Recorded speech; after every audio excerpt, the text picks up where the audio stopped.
Hey everyone! Welcome to day 6 of my 12 Days of Interactive December Dailies video series. Today I'm working on story 10 in my 10x8 December daily album, and I'm participating in an Instagram hop with a few of the other ladies on the Ali Edwards December daily creative team.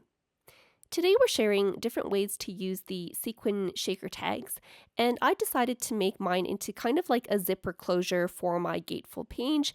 And before I get started with the process video, I thought I'd share what the end result looks like so you can have an idea of kind of what I'm going for. I'm starting off by creating the base of my Gatefold page, so I've cut a piece of white cardstock to 8¼ inches tall by 11 inches wide. That's the same size as outside the page protector in my 10x8 album. And I'm also cutting two pieces at 8¼ inches tall by 5¾ inches wide. To those two pieces, I'm going to score at the 5-inch mark, and that gives me a 1/2 inch hinge, and I'm going to apply some 3/8 inch Scor Tape to that hinge so that I can apply those two flaps to my base page. You'll notice as well that I've already punched the holes on the right edge of my base page. This is going to go on the left side of that 10x8 album spread. And I want to make sure that my right flap isn't going to cover those holes up. And I also want to make sure that my flaps are touching each other in the center, but not overlapping in the middle. And you'll see why that's important later on. Next, I'm going to mat the front of these two flaps with pattern paper. I've chosen this red buffalo plaid pattern paper that came in the December Daily main kit. I'm just trimming this down to 5 inches wide by 8 inches tall so that I have about 1/8 inch border all the way around my pattern paper. And I'm going to attach these down with some more Scor Tape. I just want to make sure these front panels are secure. After that, I'm going to make the zipper closure for my page with the Sequin Shaker Tag. And to do that, I'm going to have to back it with some pattern paper, so you'll see me audition some patterns here, and I decided to go with this neutral pattern that I had printed out from the In a Creative Bubble Traveler's Notebook that I had used for my last video. I'm going to cut this to a size that fits behind the shaker tag, and I'm going to cut that out 4 times. The measurements for this are approximately 2 3/8 inch wide by 4 inches tall.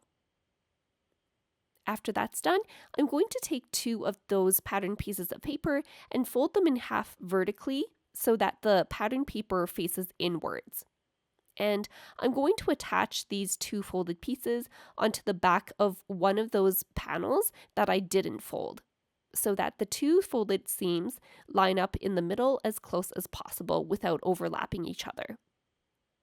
And I'm just going to use my Scor Tape again to attach these down.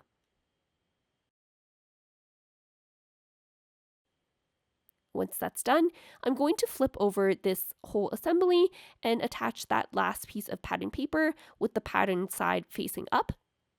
So you end up with a piece that's kind of like got 2 channels running down either side.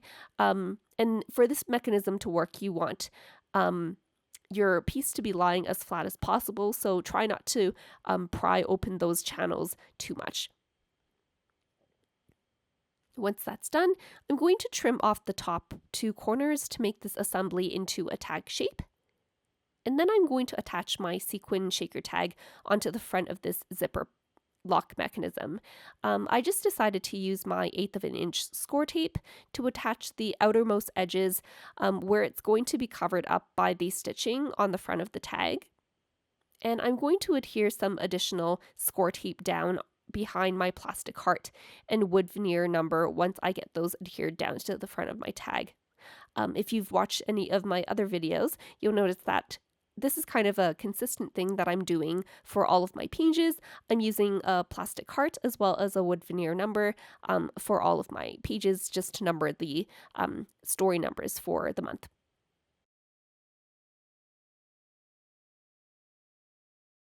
Just punching a hole through the top of my tag with my We Are Memory Keepers punch, and now I'm testing out my zipper mechanism with my Gatefold page. So I'm just feeding the two sides of my gatefold page into the two channels on either side of my zipper mechanism piece, kind of like zipping up a coat. Then I'm sliding the tag down to lock the page closed. Now, you can see at this point that I do have quite a bit of resistance here, and that just means I need to trim off the edges of my gatefold page a tiny bit to allow space for that zipper tag to go through. So just trimming off like a hair on either side of that gatefold page. And once I have that done, and I've added some string to the top of my tag so that I can pull it through, the zipper moves a lot more smoothly. And I did find that I had to use a thinner string through the top of my tag. If you add ribbon or something that's a bit wider, it'll catch on the edges of the gatefold page as it's going through, and it won't zip as smoothly. And I also found that it's a lot easier to pull the zip up because I have that gold string through the top, and I can use that to pull the tag through. And it's a lot harder to pull it down the page. Moving on to decorating the front of my gatefold, I'm using the Puffy gold alphabet stickers from the Storytelling Basics collection from Ali Edwards to spell out the words "building bridges." I'm going to be documenting two stories on this one gatefold page. One story being the story of the gingerbread bridge building contest that my boyfriend had organized for his staff Christmas party. And that was both like literally and figuratively like building bridges because they were working together as a team, and that was kind of like a team building exercise as well. And the other story is the story of us building our own gingerbread bridge the week before to kind of test things out first. And I didn't have enough of the letter I, so you'll see that I just cut out one of the letter Z's there to make that I. And I did debate about adding an embellishment to the center of the 0 on the wood veneer 10 that I have there. But I decided afterwards to just add some gold glitter cardstock stars to the top right side of the page, just to balance out the gold in the letters on the bottom left side of the page. Next, I'm going to decorate the inside of this gatefold. So I'm going to have my first story on the left side of this gatefold and the second story on the right side of this gatefold. And to divide those two in half, I've penciled in a line right down the middle of this page, and I'm applying some 1/8 of an inch Scor Tape right along that line so that I can apply some gold transfer foil to this page. This is the gold star foil from Heidi Swapp. And I just love that the gold kind of peeks out when the gatefold is closed there as well. I have two of the documenting our December 3x8 journaling cards here, one for either side. And I'm going to use the alphabets and numbers stamp sets from this year's December daily release to stamp part 1 and part 2 on either side of the gold foil. So I've just picked out the colors mahogany bark and mountain pine to go with the colors on the journaling cards. These are mini ink cubes from Altenew. And I'm just doing my stamping along the vertical here so that it fits with the journaling card. I've noticed that the numbers are slightly taller than the letters, so if you are using these stamp sets together, make sure you're taking that into account with your spacing as well.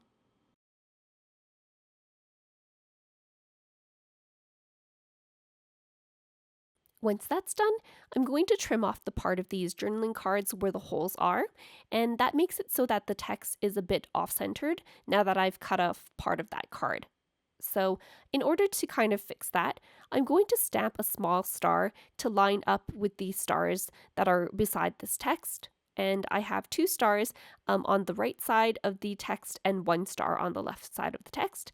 And I'm just using the cluster of 5 stars in the holiday icon stamp set.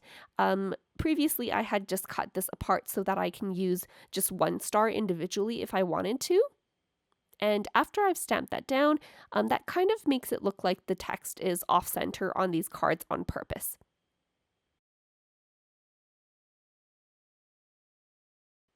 After that, I'm just going off screen to type up my journaling on some clear sticker paper so that I can adhere that down directly onto my journaling cards. And I've also printed out my photos in a 5x8 collage so that it fits onto those flaps. And you'll notice that I chose to leave them just as one large collage instead of cutting them all into individual photos and sticking them down one by one. And that's just because the more edges I have with all of those photos and the more corners I have, the more likely my zipper tag is to catch on something and not slide through properly.